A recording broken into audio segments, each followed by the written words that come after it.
everyone here is really heartbroken and they're really in shock. That's because Josh and Kelly Boren and their children spent time at Disneyland over the holidays. So when police responded here last night and found the family dead along with Kelly's mother, neighbors were in disbelief. These were the haunting words of the officer who discovered 4 family members dead inside their own home. An unthinkable scene that raises a troubling question.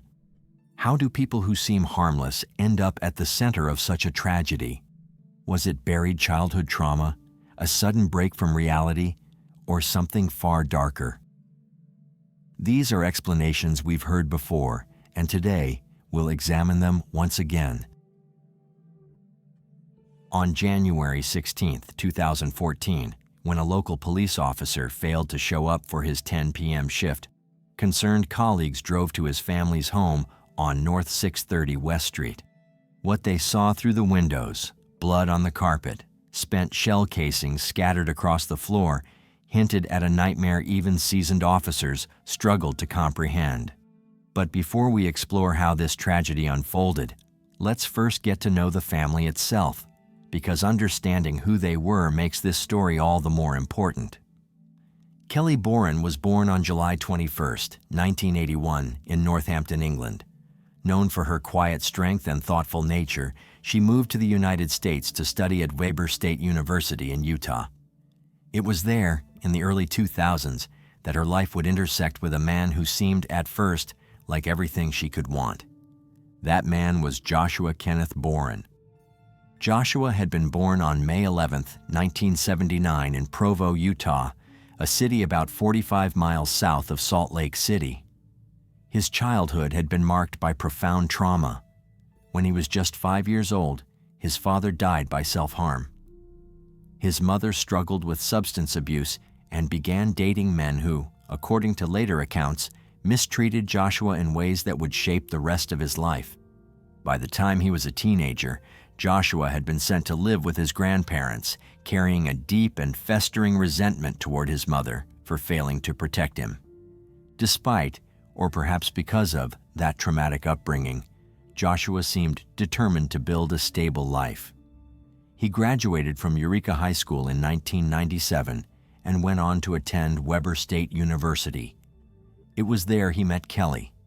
Friends who knew them during their courtship described Joshua as charming, attentive, and protective. Kelly, they said, seemed happy. On June 4, 2005, the couple married in a ceremony surrounded by family and friends. 2 years later, in May 2006, Kelly gave birth to their first child, a son they named Jaden. He was a bright, curious boy with a love for superheroes and building things with his hands. In July 2008, their daughter Haley arrived, a spirited little girl with a smile that could light up a room. By all outward appearances, the Borens were living the American dream. A young family, a home in Spanish Fork, and a father pursuing a career in law enforcement. As mentioned, Joshua had graduated from the police academy in 2006. He started as a Utah County deputy sheriff and animal control officer before being hired by the Linden Police Department just north of Provo. Colleagues described him as dedicated, even intense about his work. He was the kind of officer who took his job seriously, perhaps too seriously, as some would later recall. But behind closed doors, the picture was far different. Friends of Kelly would later tell investigators that she had confided in them about Joshua's temper. She described moments when his anger would erupt without warning, frightening explosions that left her walking on eggshells in her own home. One friend recalled Kelly saying, "When Josh snaps, he's uncontrollable." Still, Kelly tried. She was a devoted mother who poured herself into Jaden and Haley's lives. She attended every school event, organized playdates, and made sure her children felt loved and safe, even when she didn't feel that way herself. What Kelly didn't know, or what she couldn't have known, was that the man she had married was hiding something far darker than a bad temper. Starting sometime around 2011, Joshua Boren began putting Ambien, a prescription sleep medication, into protein shakes that Kelly consumed. Once she was unconscious, he would intimately assault her. He did this not once, not twice, but 4 or 5 times over the course of 2 years, and he recorded it. Let that sink in for a moment.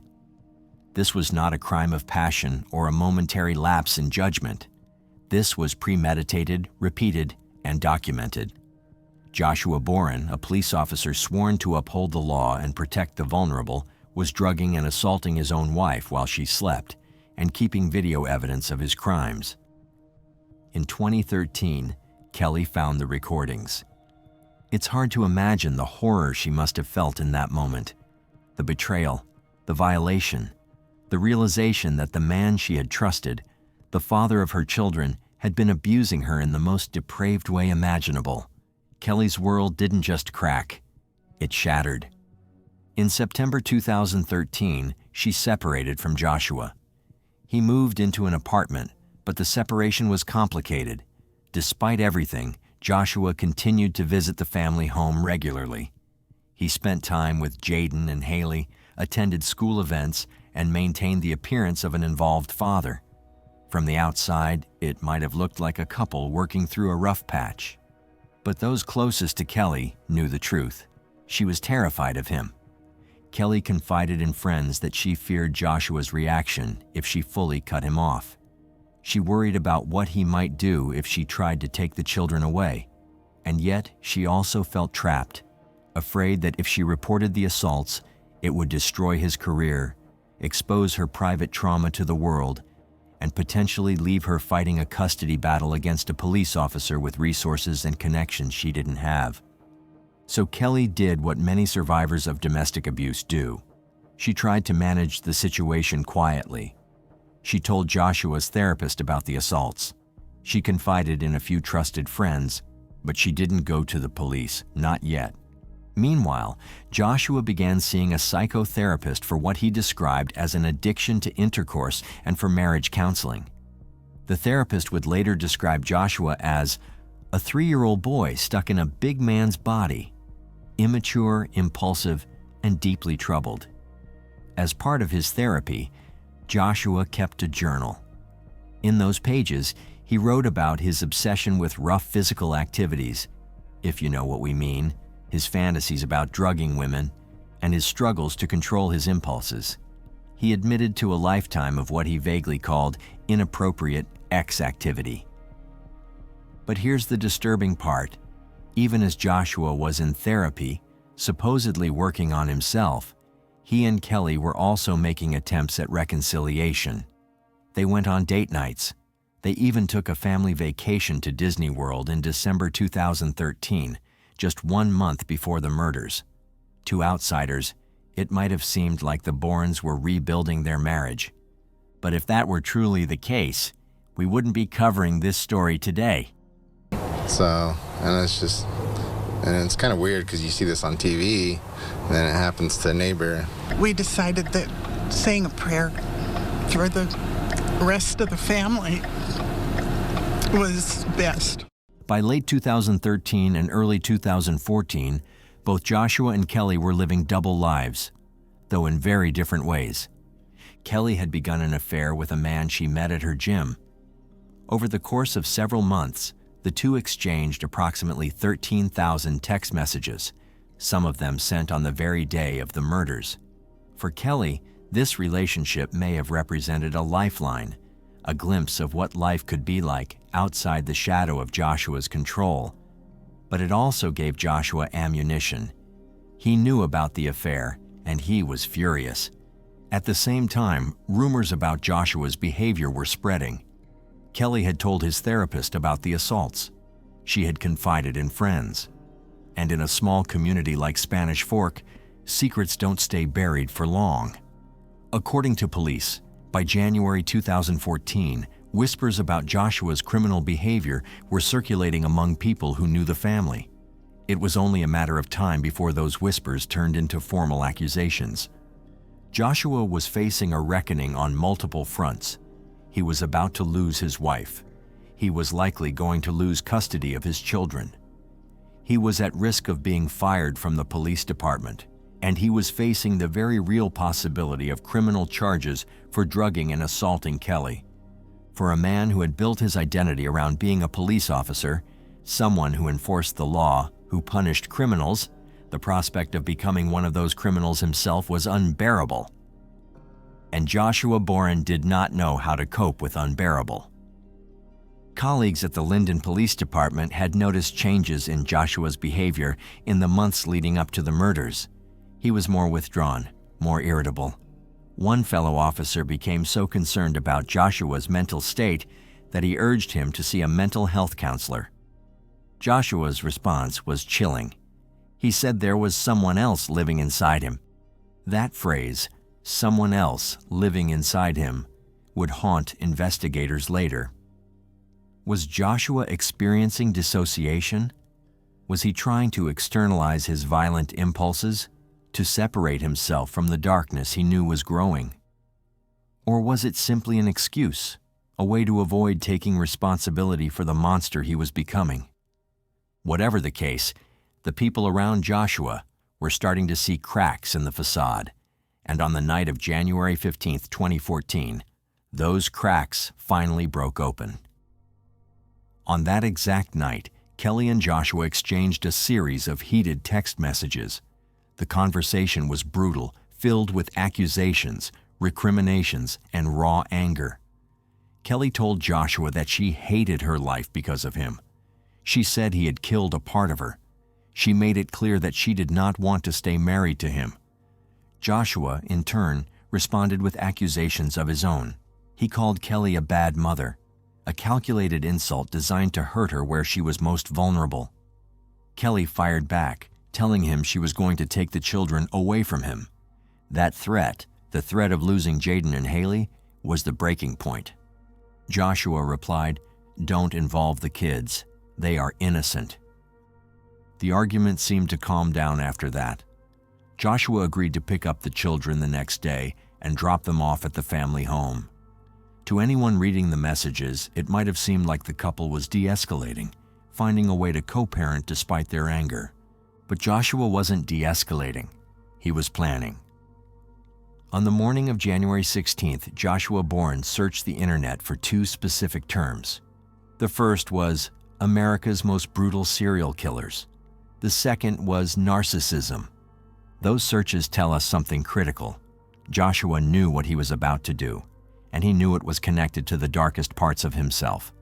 He was, in his own twisted way, trying to understand his own mind, even as he prepared to commit an act that would place him among the very criminals he had spent his career punishing. Just before 6 p.m. on January 16th, Joshua sent his final text message.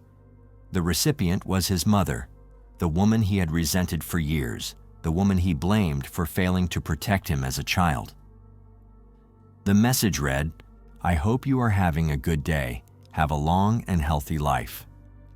It was a goodbye, and it was an accusation. Even in his final moments, Joshua was placing blame on his mother, as if to say, "This is what you created." Shortly after sending that message, Joshua Boren drove to the family home on North 630 West Street. He used his police-issued .40 caliber Glock semi-automatic pistol to shoot Kelly, Jaden, Haley, and Kelly's mother, Marie King, who had been staying at the house.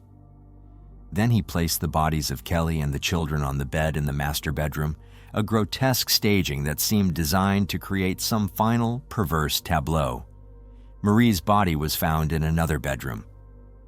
After ensuring that everyone was dead, Joshua turned the gun on himself. When officers arrived at the home around 11 p.m., sent to check on Joshua after he failed to show up for his shift, they found all 5 bodies. There were no drugs or alcohol in Joshua's system. He had been completely sober when he committed the murders. This was not an impulsive act fueled by intoxication. It was a calculated decision made by a man who believed that if he couldn't have his family, no one would. Right now, investigators are trying to figure out why a man killed his wife, mother-in-law, and 2 young children before taking his own life. This murder-suicide is the second in Utah this week. Tonight, family members and an entire community are asking why 34-year-old Joshua Boren, a Linden City police officer, shot and killed 4 members of his family. In the days following the murders, investigators worked to piece together exactly what had happened and why. The text messages between Kelly and Joshua painted a clear picture of escalating conflict. The internet searches revealed Joshua's state of mind, and the physical evidence at the scene confirmed what everyone already suspected.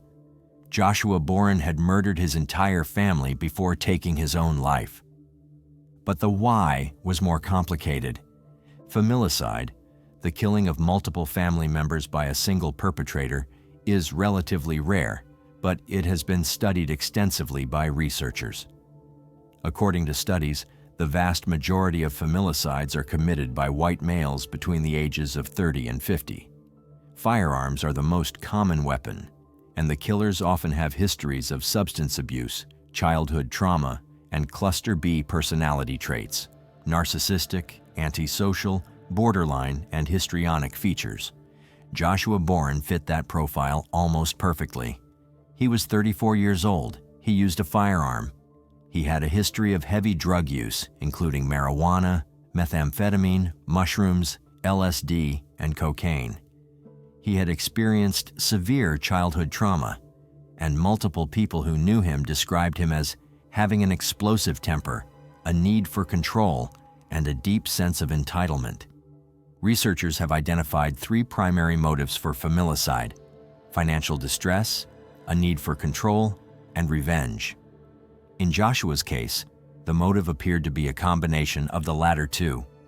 He was losing control over Kelly. She was leaving him, taking the children, and exposing his crimes. And he was furious about her affair, about the fact that she had dared to move on without him. Joshua's therapist had described him as immature and impulsive, traits that likely made it impossible for him to cope with rejection or loss.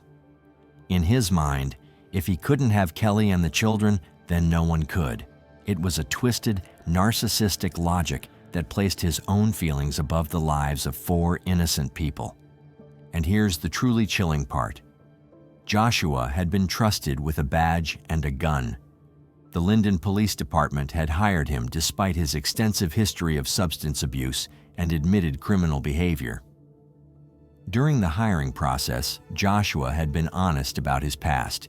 He admitted to using drugs, to engaging the services of an S-worker, and to other undesirable behavior.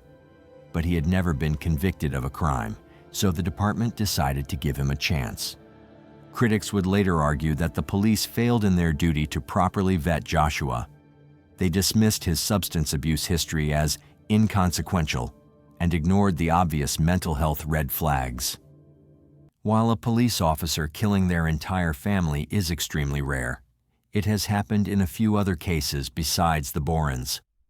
One of the most shocking is the Bluestone family, when police constable Carl Bluestone murdered his wife and 2 young sons with a hammer in August 2001, then ended his own life in the garage. The Bluestone family had it all: a respected father who served as a police officer, a radiant mother named Jill, and 4 beautiful children. Tucked away in a quiet neighborhood in Gravesend, Kent, they seemed like the kind of family everyone admired. But if there's one thing we've learned from true crime, it's that what you see on the outside can be a complete lie.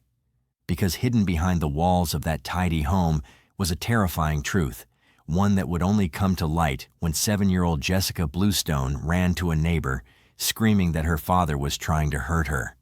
And trust me, this is the kind of case that will stick with you for days, gnawing at you, leaving you with one chilling thought. What kind of father could do something like this to his own family?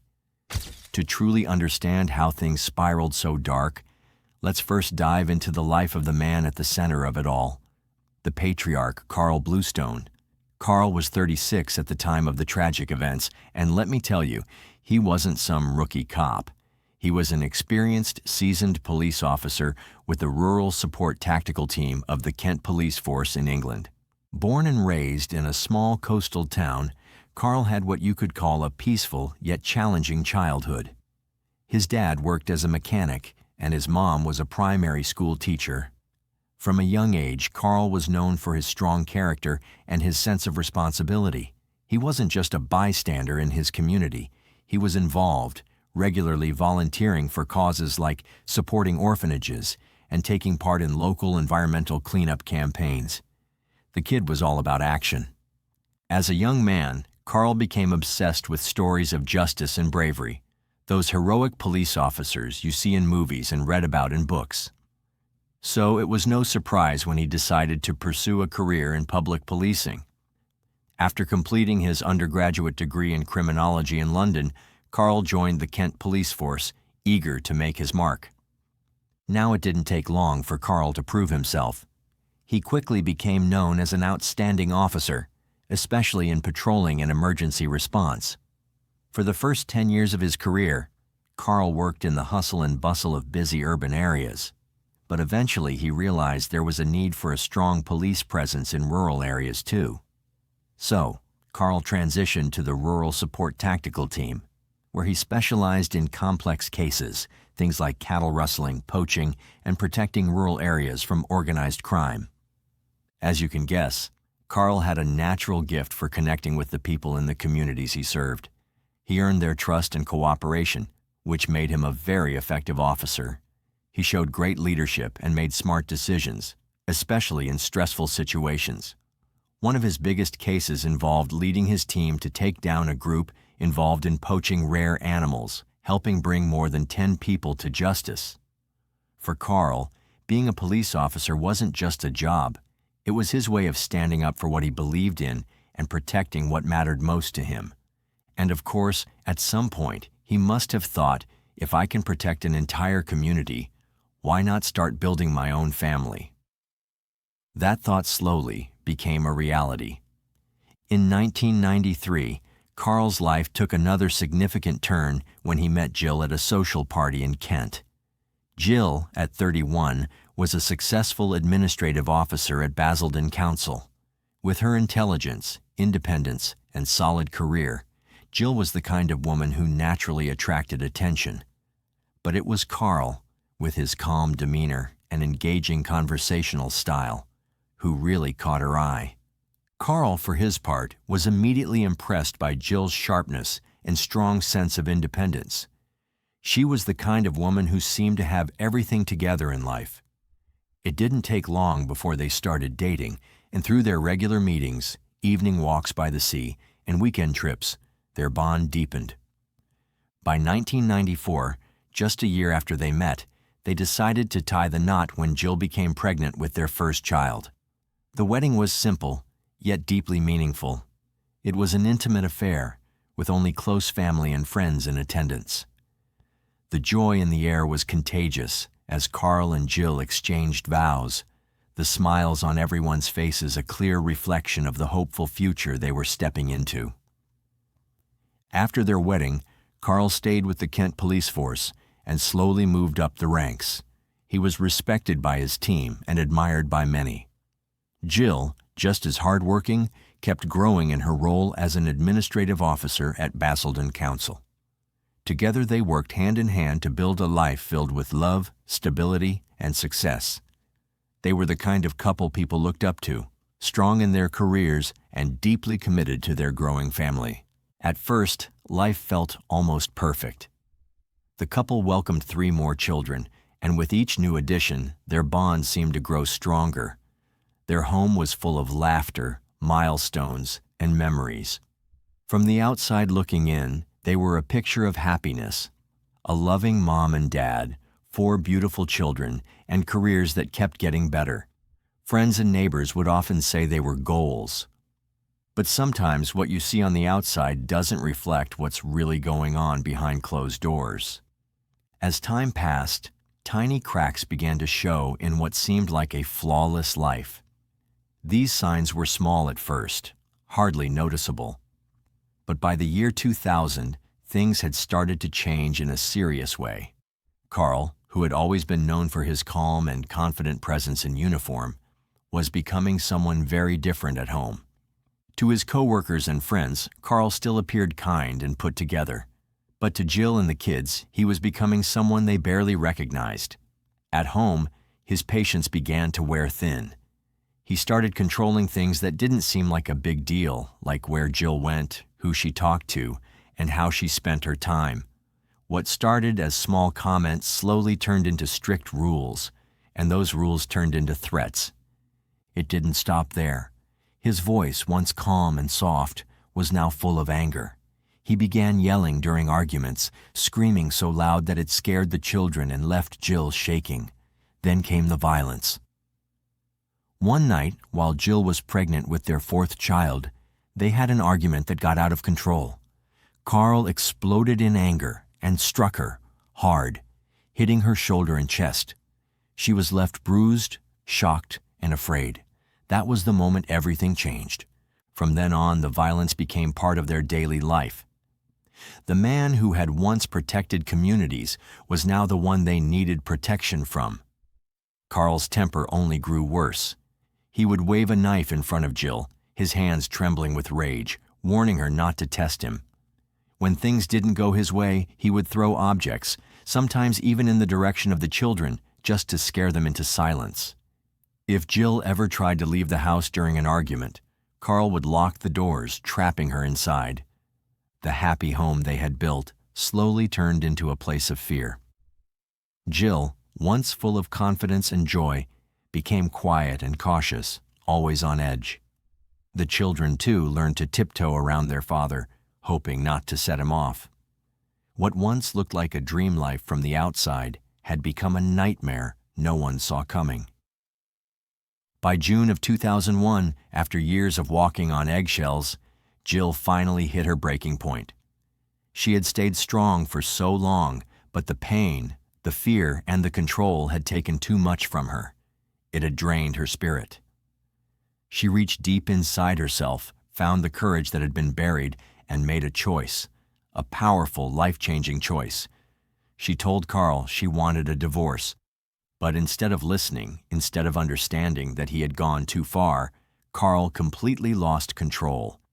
His ego, already bruised by years of clinging to power through violence, couldn't take the idea of losing her. His rage exploded. He attacked Jill again, but this time it was worse, much worse. He wrapped his hands around her neck and began to choke her. Jill couldn't even fight back. She passed out right there in their home. It could have ended her life. Thankfully, a neighbor heard the commotion and stepped in just in time. If it weren't for that brave soul, Jill might not have made it out alive. Now, some people might ask, why didn't Jill report him sooner? Why didn't she press charges or just leave before things got so bad? And those are fair questions. When we look at situations like this from the outside, it can be hard to understand why someone would stay. But once you hear the full story, you'll see that it's never that simple. And after you do, don't forget to share your thoughts in the comments too. Your voice matters. The truth is, when you're married to someone who hurts you, it's not just a matter of packing up and walking away. It's about surviving. Every single day becomes a careful balancing act, trying not to say the wrong thing, trying not to trigger another outburst. You learn to live in fear, and that fear controls everything you do. Asking for a divorce nearly cost Jill her life. So imagine what she feared might happen if she called the police or filed for a restraining order. What if Carl came after her with more fury? What if the system didn't protect her? These weren't just what ifs. They were real possibilities that she had to think about every day. And let's not forget, Carl wasn't just hurting Jill. He was hurting their kids too. Every time he screamed, every time he broke something, every time he threatened their mom, they were watching. They were learning to be afraid. Jill knew that one wrong move could put all of them in even more danger. Escaping wasn't just brave. It took strength in every possible way, emotionally, mentally, spiritually, and physically. However, on the 25th of August, 2001, Jill finally sat down with Carl and explained her plans. She told him she was moving to Basildon with their children, intending to put the house up for sale and start over. As expected, Carl accused her of having an affair, just like he had done countless times in the past. However, it was no secret that Carl himself had been unfaithful numerous times, including having an affair with a female colleague. Jill had even confronted this woman over the phone about it. Jill had also confided in her sister-in-law, Caroline, revealing that Carl's infidelity had pushed her into an affair with one of her own colleagues. This was a secret Jill had been carrying for a while, but now the truth was out. A few days later, Jill grew increasingly worried about Carl's behavior. On the 27th of August, Jill called Caroline again, expressing her fear that Carl had lost control. She also suspected he was secretly recording her private conversations, both at home and in the car. The tension between them was reaching a boiling point, and on that same evening, Carl made an unusual purchase at a local store. He bought a long piece of rope. When the store assistant asked why he needed it, Carl claimed it was for moving heavy furniture, but Jill knew something was off. On the 28th of August, after finishing his work shift, Carl went to a local pub for a drink with colleagues. Later, he stopped at a store to pick up groceries. By the time he returned home, the neighborhood was quiet. He spoke briefly with a neighbor before heading inside. It was then that the nightmare began.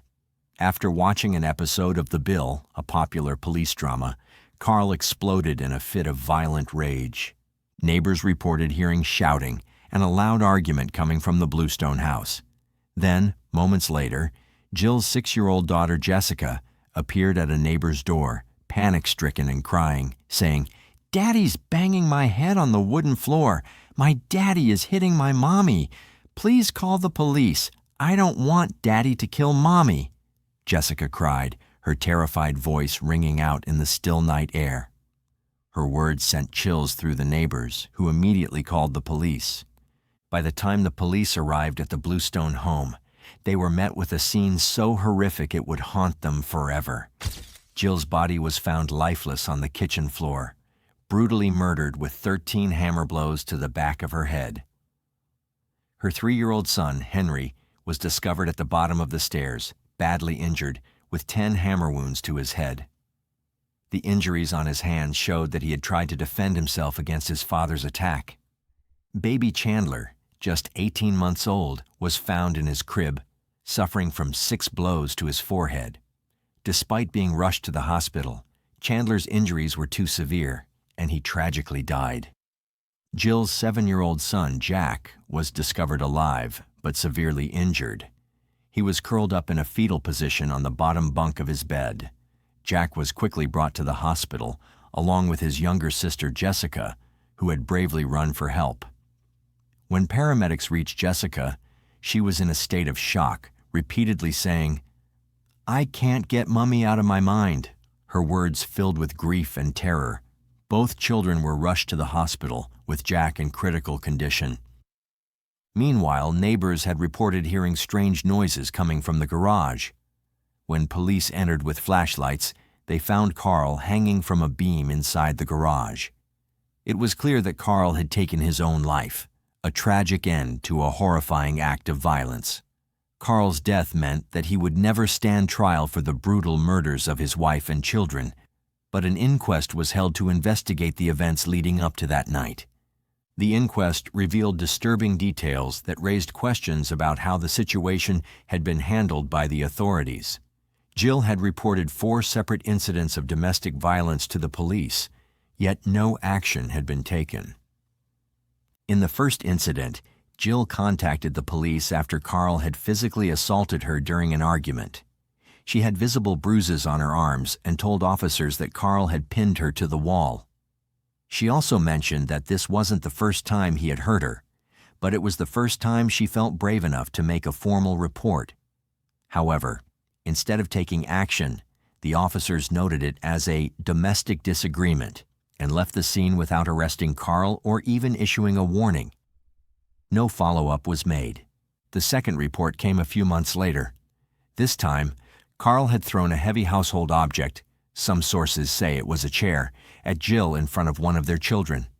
The child had been terrified and screaming, but again, when Jill called the police, the officers did not make an arrest. She told them she feared the violence would get worse, but the incident was again downplayed. Though it was more serious than the first, officers allegedly advised Jill to give it time or seek counseling. No protective measures were taken.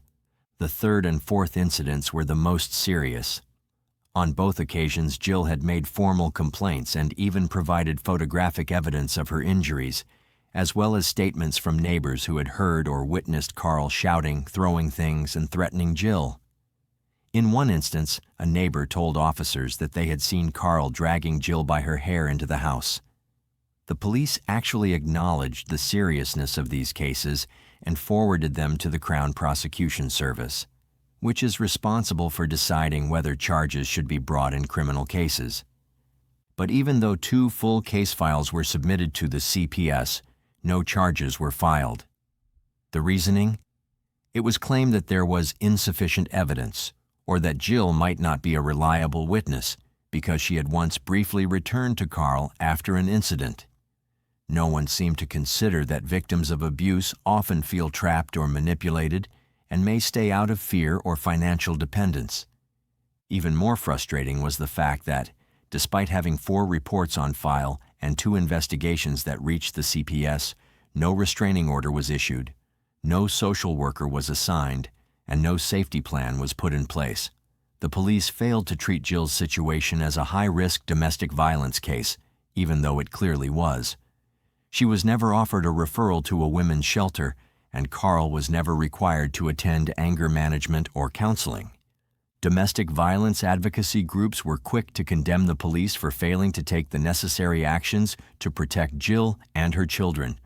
The groups argued that if Carl had received counseling or proper intervention, this horrific event might have been avoided. They also highlighted that Jill and her children had been failed by the very system that was meant to protect them. The inquest concluded that Carl Bluestone's behavior had gone unchecked, and the tragic events that unfolded could have been prevented with the right support and intervention. Time and time again, we see stories like this, where the signs were there, but the system failed to act. But this time, it feels even more tragic. Because Jill didn't just have to fight her abuser. She had to fight the very system that was supposed to protect her. And in the end, that system let her down. So now I ask you, if you were in Jill's shoes, what would you have done? When the person hurting you wears a badge and no one listens, what then? It's a hard question, but one we should all think about, because stories like this are still happening today. Share your thoughts in the comments below. If you've made it this far, be sure to check out this next video. I think you'll enjoy it. Thank you once again for watching.